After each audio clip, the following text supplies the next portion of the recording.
Welcome to Your Time, Your Money, the show where your time is just as valuable as your money, and we know that. Thank you so much for tuning in today. We're excited. This is actually our new setup. We premiered this in Your Coach, Your Money.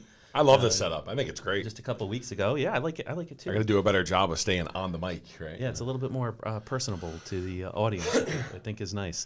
We got a good topic today, probably a little bit more shorter of a session, but we thought it would be good to maybe just explain dividends a little bit and, difference between stock dividends, bond dividends, and some common misconceptions.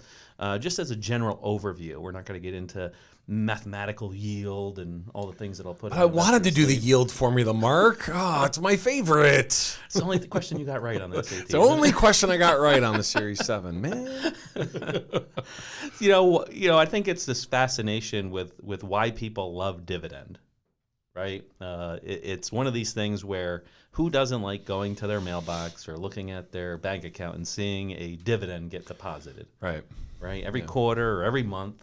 And, investors sometimes come to us and just say, hey, we want a dividend. Yeah. I mean, in some cases, guys, you got to think about it like this. Why do credit card companies exist, right? Because they live off of people's dividends in the wrong way.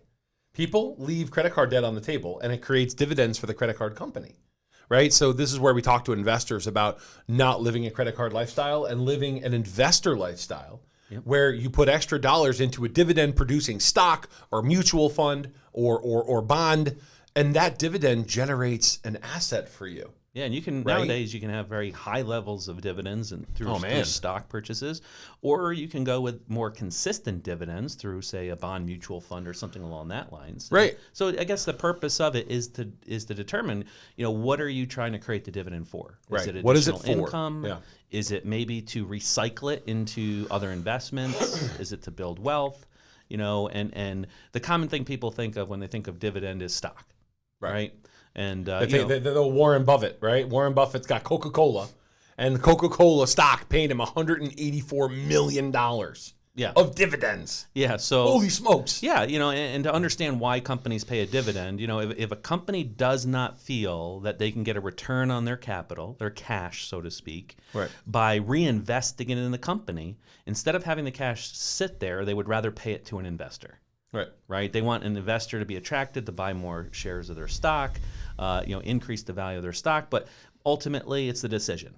Can I reinvest it in my firm and make more return on it than paying it out to, an investor? So what you find is a lot of smaller companies don't pay the good dividends as much as the larger companies. Well, and the reason for that is the smaller company wants to grow, right? The smaller company wants to grow. They want to keep that money in-house so they can explode and get to the next level, right? But the thing is, people got to understand, just because you have a dividend-producing instrument doesn't mean that dividend is going to automatically get reinvested, right?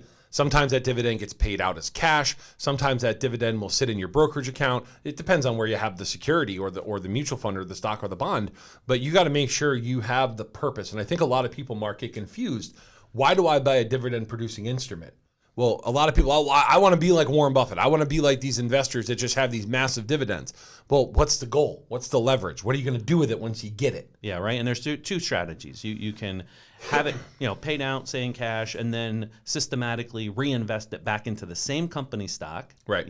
So if it's a company which drives up your cost basis. Yeah. If it's a company that you feel confident in, you want to keep growing that dividend, right? Which can be a sizable, formidable force in your cash flow for your household. Or you can actually just build it in cash and look for the next stock opportunity as well. Right. And have your money earn the dividend to buy other things in your portfolio, right? So there's different strategies associated with the dividend, or in our case, maybe we're using it to fund a long-term care policy, or maybe we're using it to fund some other type of investment. But what's important to understand is, especially on the stock side, right, the dividend can change. Oh yeah. Right? In a heartbeat. In a heartbeat. Yeah, I mean, you could have a stock could cut their dividend in a minute. Yeah, right. So they might feel that, hey, there's an opportunity. We need more cash on the books, and we need to fund this opportunity that came up.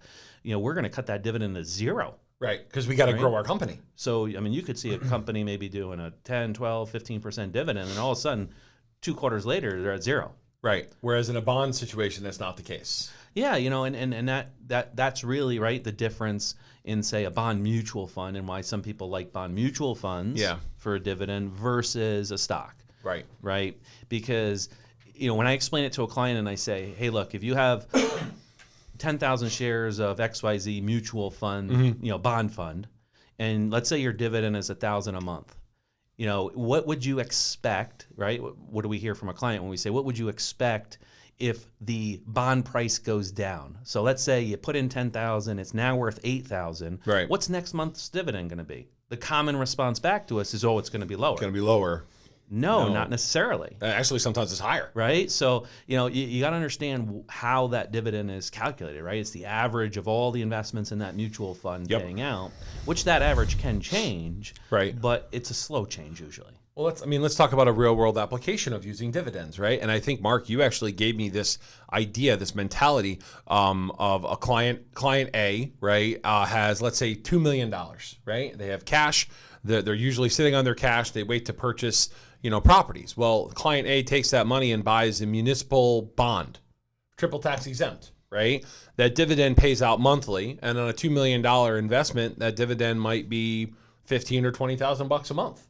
Well, that money, which is triple tax exempt, can go to paying. Yeah, a little caveat, right? Only if you're in the state of the bond, right? Bond, so if I gotta add, if I'm in New York and I buy a New York municipal bond, right, then that money, that dividend, can go toward either paying a mortgage or buying vehicles for a fleet of vehicles or paying my staff members, right? If I have a business, so. There's a lot of practical applications to utilizing dividends. It's just sometimes people kind of get lost in that wash of the why I'm doing it. Yeah, right. I mean, it's just cash flow. So the more you increase your cash flow in the household, the better it's going to be. Yeah. And what can you use cash for? Anything. Right? It doesn't matter what it is. It could be used to pay a bill. Yep. It could be used to finance grow a business. Like you said, a vehicle. It right. could be, imagine a perfect world where you put $50,000 down in an investment for a vehicle, right? How many vehicles do you buy over your lifetime? 10 maybe? Yeah, 10 or 12, right? Yeah. But you put $50,000 down once, and you let that dividend pay for your vehicle for you. Forever. And then when your vehicle payment's gone, you just reinvest it to get your dividend higher. Right. And then you take that higher dividend and buy a nicer vehicle. Right. And you keep that trend going. Keep it going. Through retirement. So this is a cool analogy. I remember reading a Starbucks ad. It was like if you own about whatever it is, $25,000 or $30,000 worth of Starbucks, they basically give you a free coffee every day.